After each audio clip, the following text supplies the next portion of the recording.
Okay, folks, buckle up. We're talking empires, and not the ones you binge watch on Netflix. For centuries, the British Empire was like that friend who never left your couch. Everywhere you looked, boom, Union Jack. They colonized, they conquered, they basically made tea a global beverage. But empires, much like your friend's welcome, don't last forever. Enter the US of A, fresh off a breakup with King George and ready to make its own mark. World wars solidified their muscle. The dollar became king. And Hollywood? Well, Hollywood told everyone how awesome America was. From economic dominance to cultural influence, the Anglo-American era was in full swing. But here's the thing about power. It's fleeting. Think of it like your phone battery. It drains faster the more you use it. The past few decades have seen some serious drain on the Anglo-American battery pack. Wars in the Middle East, economic instability, the rise of new players, it's all adding up. So, are we witnessing the twilight of the Anglo-American Empire? Grab another cuppa, because things are about to get interesting. Let's talk about Russia, the bear in the room. Remember the Cold War? Yeah, that frosty standoff with the US? Well, it's not exactly over, it's more like it's gone from a deep freeze to, well, just plain chilly. NATO, America's best bud club, think of it as a more exclusive, weaponized G7, has been expanding eastward, edging closer and closer to Russia's borders. Imagine someone setting up lawn chairs right outside your bedroom window. Not exactly neighborly, right? Putin, Russia's president, is not a fan, to put it mildly. He sees NATO expansion as a direct threat, and he's not afraid to flex his military muscles to prove it. Think Crimea, think Ukraine. Tense situations that have the world holding its breath. The US and its allies, of course, argue that they're just promoting democracy and stability.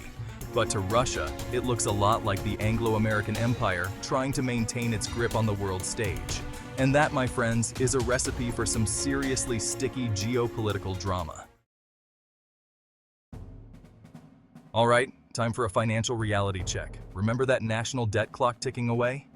Yeah, that's America's credit card bill, and let's just say it's not pretty. We're talking trillions, folks, with a T.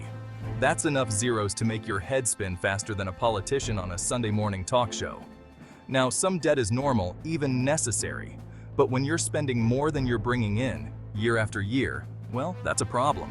It's like ordering takeout every night and then wondering why your bank account is emptier than a politician's promise. This mountain of debt has some serious implications. It weakens the US dollar, making it harder to throw its weight around economically.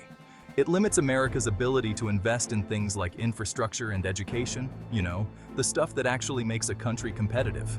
And perhaps most importantly, it makes the US look vulnerable, like that friend who keeps borrowing money but never seems to pay it back. Not exactly the image of a global superpower at the top of its game. Section 4, the Harris Factor. Is this the future of American power? Let's talk about Kamala Harris, shall we? The vice president, the potential heir apparent, the woman who could very well be the face of American power in the years to come. No pressure, right? Harris is a historic figure, no doubt. The first female, first black, first Asian American VP. It's a big deal, and it signals a potential shift in American politics. But what does her leadership style mean for America's role on the world stage? Some see her as a continuation of the status quo, a seasoned politician who will toe the party line. Others see her as a potential agent of change, someone who could bring a fresh perspective to America's foreign policy. Only time will tell what Harris's true impact will be. But one thing is clear, the world is watching, and how she navigates the complexities of global politics could have major implications for the future of the Anglo-American Empire. Section 5. Sand, Oil, and Unrest. The Middle East's powder keg. Ah, the Middle East. Land of ancient history, vast oil reserves, and enough geopolitical tension to make even the most seasoned diplomat break into a cold sweat.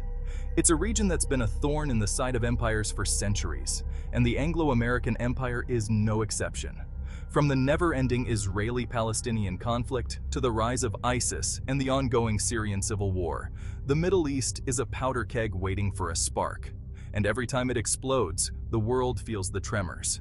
The US for its part has been deeply involved in the region for decades, often with disastrous results. Think Iraq War, think Afghanistan withdrawal, interventions that have cost trillions of dollars and countless lives. The Middle East is a puzzle that the Anglo-American Empire has struggled to solve. And as the region continues to be plagued by instability and violence, it's clear that there are no easy answers. Section 6. Recession rumblings. A global economic earthquake? Remember the 2008 financial crisis? That global economic meltdown that had everyone freaking out about their 401ks? Yeah, good times. Well, some experts are saying that we could be on the brink of another recession, and this one could be even worse. Think about it. Soaring inflation, supply chain disruptions, a global energy crisis. It's a perfect storm of economic uncertainty. And when the global economy gets shaky, the Anglo-American Empire feels it big time. Why? Because a global recession means less demand for goods and services, which translates to slower economic growth and potentially another financial meltdown. And let's be honest, the Anglo-American Empire is not exactly in the best shape to weather another economic storm. So buckle up, Buttercup, because if the economy tanks, we're all in for a bumpy ride. Section 7. From bear to dragon, the rise of new empires.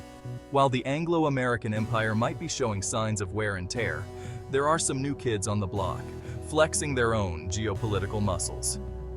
Let's start with Russia, shall we? Remember that bear we talked about earlier? Well, he's been hitting the gym, securing alliances, and generally making his presence known on the world stage. Then there's China, the dragon in the room. With its booming economy, growing military might, and ambitious Belt and Road Initiative, China is positioning itself as a major player, challenging the Anglo-American Empire's dominance in everything from trade to technology. And let's not forget about rising regional powers like India, Brazil, and Turkey. These countries are no longer content to play second fiddle to the Anglo-American Empire. They have their own interests, their own ambitions, and they're not afraid to pursue them. The world is becoming increasingly multipolar, with power shifting away from the traditional centers of influence. And that, my friends, is making things very interesting.